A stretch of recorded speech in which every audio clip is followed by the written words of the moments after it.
Baiklah, saya Natasha Salsabila akan menjelaskan jawaban dari tugas 6 mata kuliah praktikum akuntansi keuangan menengah, yaitu praktikum persediaan.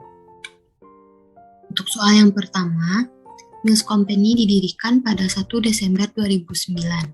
Informasi berikut tersedia dari catatan persediaan Mills untuk produk zone. Yang pertama, persediaan awal pada tanggal 1 Januari 2010 yaitu sebanyak 600 unit dengan biaya per unit $8.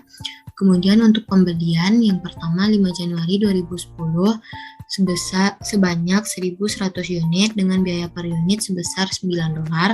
Kemudian pada tanggal 25 Januari 2010 sebanyak 1.300 unit dengan biaya per unit $10. Kemudian pada tanggal 16 Februari 2010 sebanyak 800 unit dengan biaya per unit sebesar $11. Dan yang terakhir pada tanggal 26 Maret 2010 sebanyak 600 unit dengan biaya per unit $12. Perhitungan persediaan fisik pada tanggal 31 Maret 2010 menunjukkan terdapat 1.500 unit. Diminta, buatlah jadwal untuk menghitung persediaan akhir pada tanggal 31 Maret 2010 berdasarkan masing-masing metode persediaan berikut, yaitu FIFO, LIFO, dan rata-rata tertimbang. Baiklah, untuk perhitungan persediaan yang pertama yaitu perhitungan persediaan untuk produk zone pada Mills Company dengan metode persediaan FIFO. Saat menggunakan metode FIFO, persediaan akhir berasal dari biaya yang paling baru, yaitu barang-barang yang dibeli paling akhir. Maka dari itu kita mencatat persediaan pada tanggal 26 Maret 2010 terlebih dahulu dengan sebanyak 600 unit dengan biaya per unit $12, maka total biaya persediaan pada tanggal 26 Maret 2010 sama dengan 600 unit dikali $12 sama dengan $7.200. Kemudian untuk tanggal 16 Februari 2010 sebanyak 800 unit dan biaya per unitnya $11, maka total biaya untuk persediaan tanggal 16 Februari 2010 sama dengan 800 unit dikali biaya per unit $11 sama dengan $8.800. Kemudian yang terakhir untuk tanggal 25 Januari 2010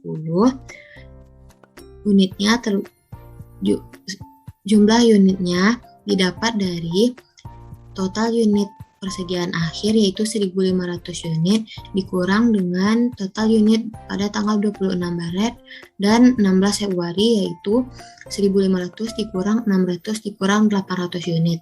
Maka didapat jumlah unit pada tanggal 25 Januari 2010 yaitu 100 unit dengan biaya per unit $10. Maka total biaya persediaan pada tanggal 25 Januari 2010 sama dengan 100 unit dikali biaya per unit $10 sama dengan $1.000. Maka total persediaan akhir atau persediaan pada tanggal 31 Maret 2010 dengan metode persediaan FIFO adalah sebesar $17.000. Kemudian yang kedua, perhitungan persediaan untuk produk zone pada Mills Company dengan metode persediaan LIFO. Saat menggunakan metode LIFO, persediaan akhir berasal dari biaya paling awal atau barang-barang yang dibeli pertama kali. Maka dari itu kita mencatat persediaan awal terlebih dahulu. Persediaan awal pada tanggal 1 Januari 2010 yaitu sebanyak 600 unit dengan biaya per unit $8. Maka total biaya persediaan awal sama dengan 600 unit dikali dengan biaya per unit yaitu $8 sama dengan $4.800. Kemudian yang kedua yaitu mencatat persediaan pada tanggal 5 Januari 2010 dengan jumlah unit $900 yang didapat dari 900 unit yang didapat dari 1.500 unit dikurang dengan persediaan awal yaitu 600 unit sama dengan 900 unit dengan biaya per unit $9. Maka total biaya pada tanggal 5 Januari 2010 sama dengan 900 unit dikali dengan $9 sama dengan $8.100. Maka total persediaan akhir atau total persediaan pada tanggal 31 Maret 2010 dengan metode persediaan LIFO yaitu sebesar $12.900. Kemudian yang ketiga, perhitungan persediaan untuk produk zone pada Mills Company dengan menggunakan metode persediaan rata-rata tertimbang. Yang pertama, kita mencatat persediaan awal pada tanggal 1 Januari 2010 sebanyak 600 unit dengan biaya per unit $8. Maka total biaya pada persediaan awal sama dengan 600 unit dikali dengan biaya per unit $8 sama dengan $4.800. Kemudian yang kedua, pada tanggal 5 Januari 2010, sebanyak 1.100 unit dengan biaya per unit $9, maka total biaya pada tanggal 5 Januari 2010 sama dengan 1.100 unit dikali dengan biaya per unit $9 sama dengan $9.900.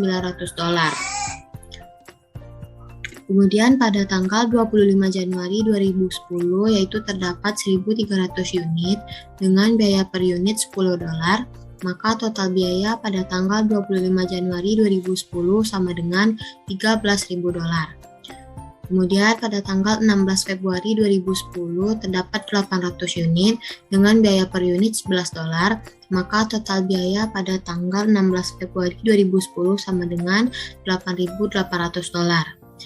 Kemudian yang terakhir pada tanggal 26 Maret 2010 terdapat 600 unit dengan biaya per unit $12, maka total biaya pada tanggal 26 Maret 2010 sama dengan 600 unit dikali $12 sama dengan $7.200. Maka total unit sama dengan 4.400 dan total biaya $43.700. Kemudian untuk menghitung persediaan akhir, sebelumnya kita mencari biaya per unit rata-rata tertimbang terlebih dahulu yang didapat dari total biaya dibagi dengan total unit, yaitu $43.700 dibagi dengan 4.400 unit sama dengan $9,93. Maka total biaya persediaan akhir pada tanggal 31 Maret 2010 dengan metode persediaan rata-rata tertimbang adalah jumlah unit persediaan akhir $1.500 dikali dengan biaya per unit rata-rata tertimbang yaitu $9,93 sama dengan $14.897,73. Baiklah, selanjutnya untuk soal yang kedua, yaitu Bradford Machine Company memiliki akun buku besar untuk setiap kelas persediaannya. Bradford mendebit akun tersebut untuk setiap peningkatan selama periode dan mengkredit akun untuk setiap penurunan. Transaksi di bawah ini berhubungan dengan akun persediaan bahan baku yang didebit untuk pembelian bahan baku dan dikreditkan untuk bahan baku yang digunakan.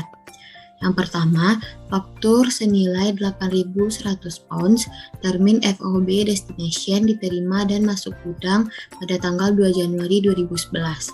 Laporan penerimaan menunjukkan bahwa bahan baku diterima tanggal 28 Desember 2010.